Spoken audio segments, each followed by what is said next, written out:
الله وبركاته. في هذا الفيديو ان شاء الله غنديروا الدرس ديال التماثل المحوري مستوى السنه الثانيه ثانوي اعدادي.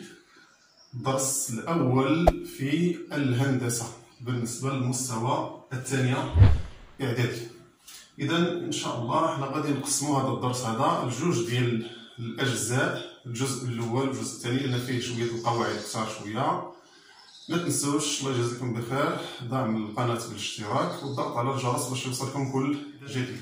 التماثل المحوري مماثله نقطه بالنسبه لمستقيم ليكون دلتا مستقيم في المستوى وام بريم نقطتين متماثلتين بالنسبه للمستقيم دلتا.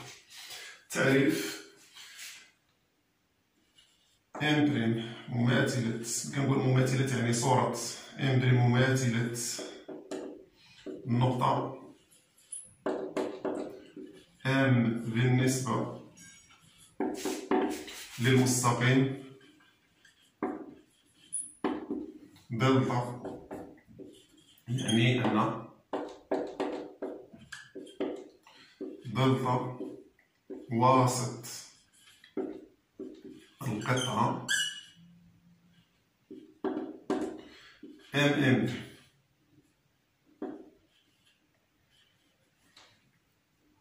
إذا هذا التعريف. ملي تيكونوا نقطتين ام وام بريم متماثلتين بالنسبة للمستقيم دلتا، فهذا يعني أن المستقيم دلتا هو واسط القطعة ام بريم. وهنا نذكروا بواسط قطعة، الدرس ديال واسط قطعة داز في السنة الأولى الإعدادي. تذكير: واسط قطعة هو المستقيم المار بمنتصفها والعمود على حاملها، حاملها. إذا واسط قطعة هو المستقيم المار بمنتصفها. إذا تتحقق جوج شروط في واسط قطعة: خصو يكون كيمر من منتصف القطعة، وخصو يكون عمودي عليها، يعني يكون مع حامل القطعة زاوية قائمة. إذا باستعمال الرموز، يعني هذا التعريف هذا باستعمال الرموز، يعني عندنا المستقيم ديال هو هذا، هذا مستقيم دلتا. عندنا هنا النقطة ام وبغينا نرسمو المماثلة ديالها اللي هي ام بريم.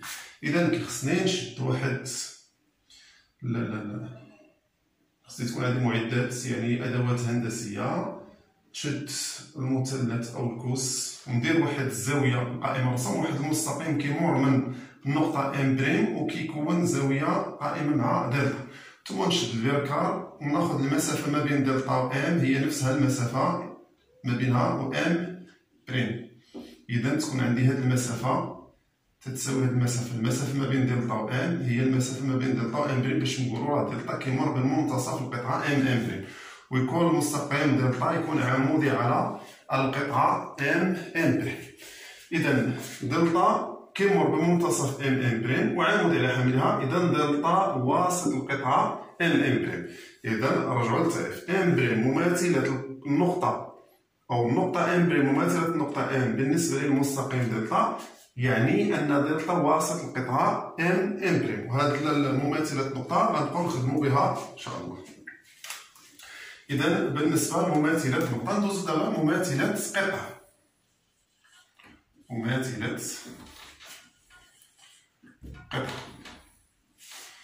إذا التماثل بحالو بحال، باش نفهمو هادشي مزيان نعطي واحد المثال اللي حنا بالنسبة للتماثل المحوري بحالو بحال المرآة. إلا كانت هنا مرآة وشي حد واقف هنا غتبان ليه الصورة ديالو هي المماثلة ديالو. إذا هكا التماثل، يعني إلا عندنا هنا مستقيم دلتا بحالو بحال المرآة، إذا الصورة ديال ام راه هي ام بريم، أو الصورة ديال ام بريم هي ام. بالنسبة لصورة قطعة ما غتكونش هي زاوية ولا مستقيم ولا دائرة، فصورة قطعة أو مماثلة قطعة غادا تكون نفس الشيء، هي كذلك قطعة. إذا مماثلة قطعة مماثلة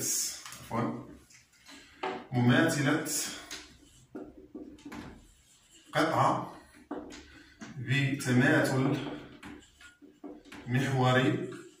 كنقول تماثل محوري يعني بالنسبة للمستقيم بتماثل محوري هي قطعة تقايسها. هي قطعة تقايسها لأن التماثل يحافظ على المسافة بين نقطتين. وناخذ واحد باستعمال الرموز دائما باش نوضحو هادشي اللي تنقولو هنايا.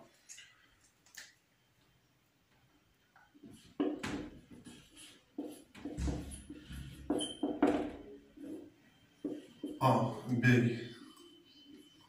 قطعة و A' و B' مماثلتين أو B على التوالي. كنقول على التوالي معنى A' مماثلة A و B' مماثلة B بالترتيب من الأولى مع الأولى والثانية مع الثانية على التوالي بالنسبة لمستقيم اللي غنسميوه B. إذا الرسم المستقيم D اللي هو محور التماثل، هذا هو المرآة يعني. إذا هنا غناخدو واحد القطعة A B. إذا هذه قطعة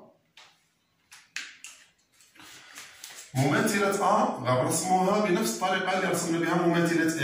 إذا خاصني يكون عندي التعامد والدي خصو يكون يمر من المنتصف.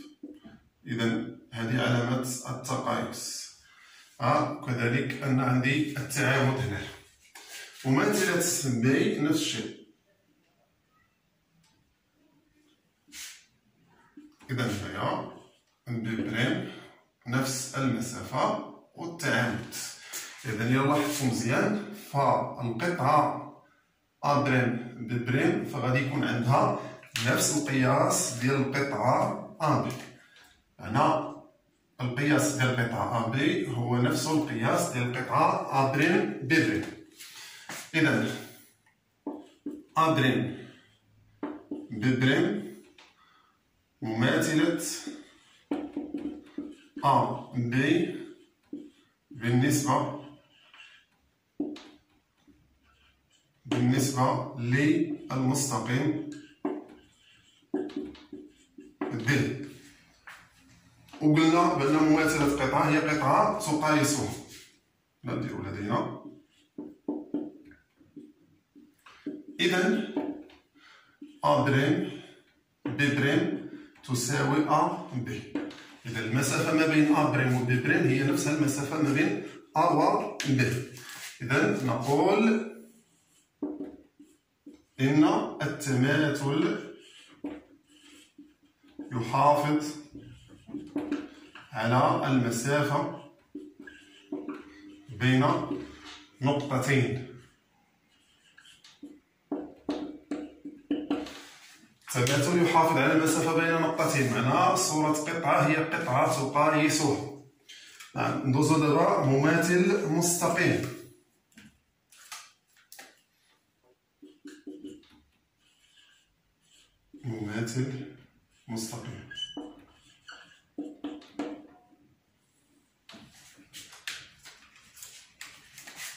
تعريف مماثل مستقيم D هو مستقيم مماثل مستقيم D بالنسبة أو بتماثل محوري غنسميوه دلتا هو كذلك مستقيم. لأن التماثل مماثل مستقيم هو مستقيم، مماثلة زاوية هي زاوية، مماثلة دائرة هي دائرة، مماثلة نقطة نقطة، مماثلة قطعة. إذا مماثل مستقيم D بتماثل محوري دلتا هو كذلك مستقيم، هو مستقيم D بحيث هناك حالتين في مماثل مستقيم. إذا كان دي يوازي دلتا فإن دي بريم كذلك يوازي دلتا. إذا مماثل المستقيم هو مستقيم، مماثل المستقيم دي هو مستقيم دي بريم، بحيث إلا كان عندنا مستقيم دي يوازي دلتا راه حتى المماثل ديالو غادي يكون هو كذلك يوازي. هذه الحالة الأولى. الحالة الثانية إذا كان دي يقطع دلتا، يعني إلا كان المستقيم دي ما تيتوازاش مع دلتا فإن مماثله دي بريم كذلك يقطع دلتا في نفس النقطة. إذا مماثل المستقيم هو مستقيم، إذا كان عندنا المستقيم يوازي محور التماثل فمماثله كذلك يوازي محور التماثل. أما إذا كان المستقيم يقطع محور التماثل فمماثله كذلك يقطع محور التماثل وفي نفس النقطة. ودائما تنعطيو التعريف ولا خاصية ولا كذا، دائما تناخذوا واحد الرموز اللي غنوضحوا فيها هادشي. مثال أو لا، يعني استعمال الرموز باش نوضحوا هادشي اللي قلنا عليه. إذا ناخذ الحالة الأولى، عندنا دلتا هو محور التماثل، دلتا محور التماثل، وغادي ناخذو مستقيم دي لأن في الحالة الأولى خص يكون عندنا المستقيم يوازي محور التماثل، هذا المستقيم دي. وباش نرسم مماثل المستقيم خصنا ناخذ منه جوج ديال النقط، كل وحده ناخذ المماثله ديالها بنفس الطريقه اللي قلنا في التعريف الاول. اذا نفس المسافه، نفس علامه التقايس اللي نديرها، وناخذ المماثله ديال النقطه الاخرى.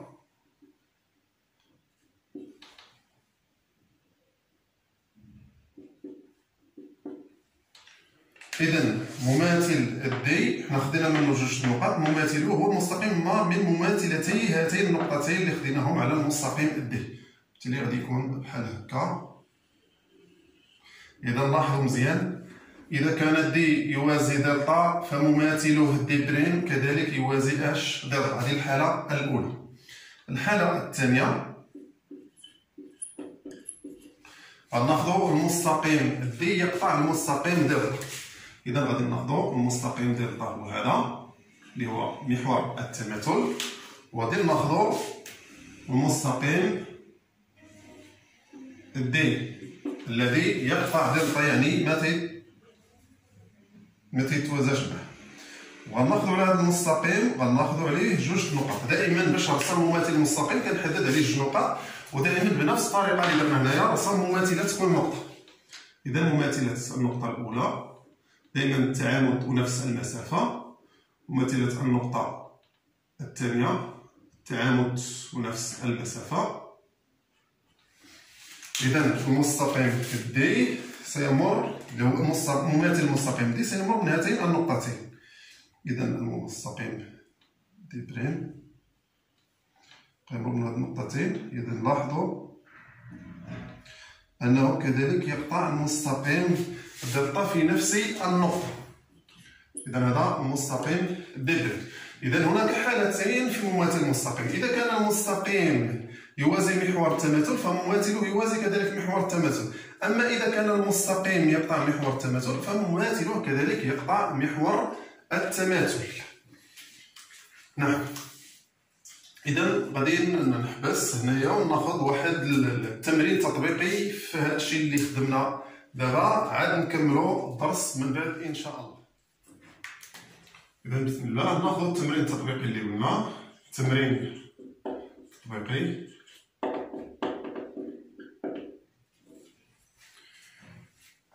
فيه A B C D متوازي أضلاع مركزه A B C D متوازي الأضلاع مركزه O. سي دي متوازي الأضلاع مركزه أو. دلتا مماثل مستقيم AC بالنسبة للمستقيم دلتا مماثل المستقيم AC بالنسبة للمستقيم BD، والدي مماثل المستقيم BD بالنسبة للمستقيم AC. السؤال هو بين أن أو أنشئ بعدا نديرو سؤال ألف أو أولا أنشئ دي و دلتا. السؤال الثاني بين أن دي ودلتا يتقاطعان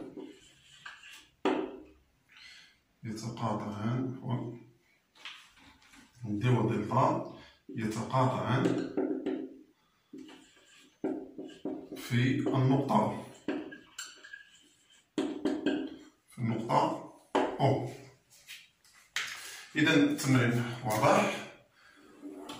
A B C D متوازي الأضلاع مركزه أو. ملي كنقول A B C D متوازي الأضلاع مركزه أو معنى أو هي نقطة تلاقي قطريه. أو هي نقطة تلاقي قطريه، يعني القطرين ديالو تلاقين في نقطة أو راهم كيتلاقاو في نفس المنتصف اللي هو يكون هو النقطة أو. دلتا مماثل AC بالنسبة للمستقيم BD، ودي مماثل المستقيم BD بالنسبة. إذا هنا محور كنقول بالنسبة لي هذا هو محور التماثل. بالنسبة هنا محور التماثل هو المستقيم BD بالنسبة للمستقيم هنا AC. إذا هنا في هاد دي مماثل المستقيم BD بالنسبة للمستقيم AC. إذا AC هنا هو محور التماثل. السؤال الأول هو أنشئ دي ودلتا. السؤال الثاني مطلوب منا نبينو بأن هاد المستقيمين دي ودلتا مطلوب منا نبينهم متقاطعين في النقطة أو. وملي تيقول لي بين ماشي تنعتمد على الشكل كنقول نلاحظ أن لا، خصني نبين باش بالخاصيات أو بالتعريف اللي دازو في الدرس. إذا الجواب على بركة الله.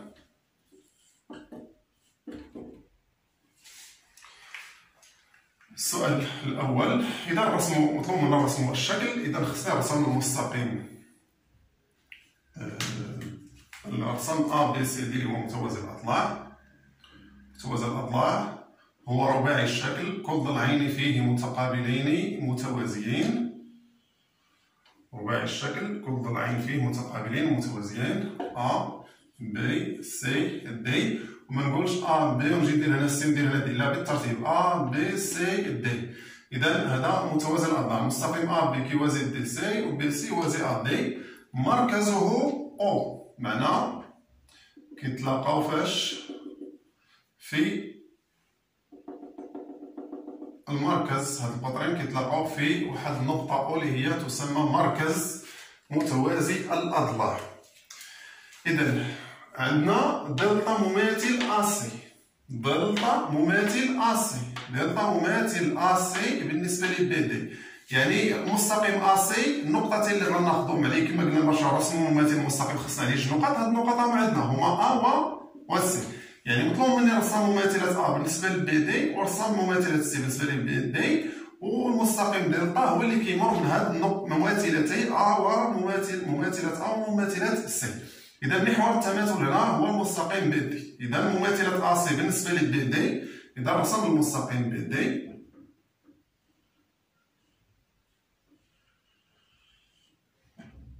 أخذونا هو محور التماثل. هذا المستقيم بي دي. مماثلة A بنفس الطريقة اللي قلنا في التعريف الأول. إذا خصنا يكون عندي التعامد نفس المسافة. إذا مماثلة A ثم مماثلة C بنفس الطريقة.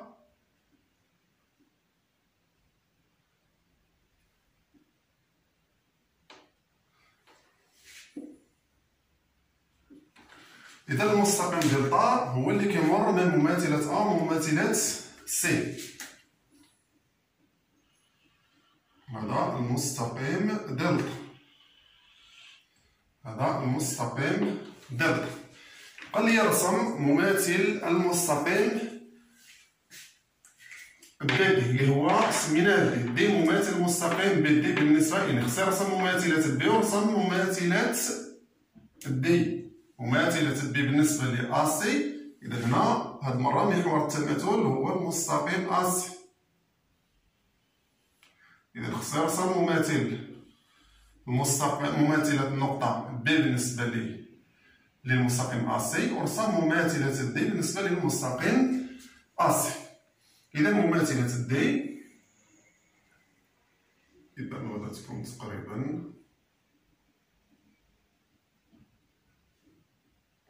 سندير التعامد التالية الأحمر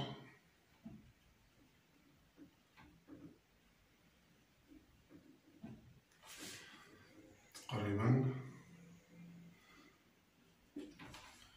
وكذلك مماثلة A بالنسبة للمستقيم B، مماثلة D بالنسبة للمستقيم AC. دايما راه يكون عندي التعامد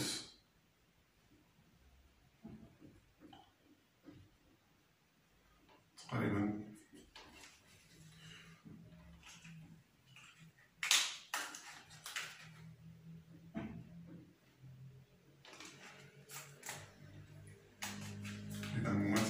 سيكون عندي التعامد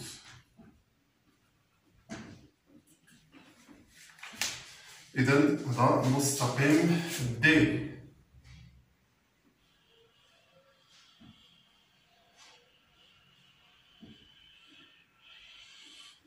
هذا المستقيم دي اللي هو مماثل. إذا المستقيم دي كيمر من مماثلة اللي هو مستقيم دي مماثل بي دي كيمر من مماثلة بي وكيمر من مماثلة النقطة دي بالنسبة للمستقيم أسي. إذا إلا لاحظتو المستقيم دلتا والمستقيم دي راه بجوجهم كيمروا من النقطة أو، لكن حنا كيف ما قلنا في السؤال الثاني مغاديش نقولو نلاحظ دي ودلتا يمران من أو إذا دي ودلتا يتقاطعان في النقطة أو، لا غنوصلو ليها باش ببرهان. إذا السؤال الثاني نجاوبو عليه إن شاء الله، لنبين أن دي ودلتا مستقيمان أو مستقيمين متقاطعين في النقطة أو. إذا بالنسبة للبرهان راه ما تنفوتش المعطيات، يعني المعطيات كنحاول نوظف فيها الخاصية وغادي نوصل لكم غادي نشوفو مغاديش نفوت البرهان. المعطيات اللي عندي راه المعطيات هي اللي غتوصلني للبرهان باذن الله، خصني نوظف فيها التعريف او الخاصيه. اذا لاحظوا شنو عاطيني هنا، دلتا مماثل اسي بالنسبه لبي، غنكتبها لدينا دلتا مماثل المستقيم اسي بالنسبه للمستقيم بي دي. وحنا قلنا مماثل المستقيم فيه جوج حالات، اذا كان المستقيم يقطع محور التماثل فمماثله يقطع كذلك محور التماثل في نفس النقطه، واذا كان المستقيم يوازي محور التماثل فمماثله يقطع. حنا بالنسبه لدلتا مماثل المستقيم اسي بالنسبه للبي دي كنشوف اسي كيفاش داير الوضع النسبي ديال اسي مع بي دي، واش هما متوازيين؟ لا. كيفاش دايرين؟ متقاطعين في او.